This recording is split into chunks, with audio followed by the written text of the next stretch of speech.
Hello बच्चों, let's understand the question first. Which of the following has minimum freezing point.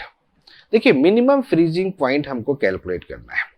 Freezing point को calculate करने के लिए हम चेक करते हैं डेल्टा टीएफ, यानी कि depression in the freezing point. Depression in the freezing point क्या होता है? कॉलिगेटिव प्रॉपर्टी होता है।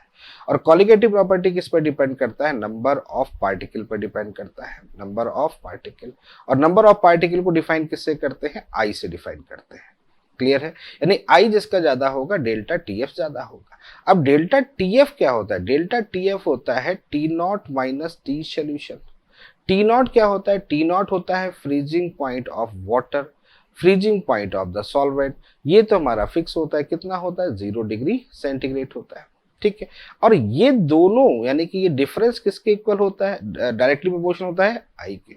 इसका मतलब ये है कि किसी का अगर हम आई बढ़ा रहे हैं, यानी कि नंबर ऑफ पार्टिकल्स बढ़ा रहे हैं, तो अब आप सोच सकते हो डिफरेंस अगर बढ़ रहा है, ये कांस्टेंट है, 0 है, तो इसका मतलब टी ऑफ द सोल्यूशन यानी freezing point of the solution decrease हो रहा है।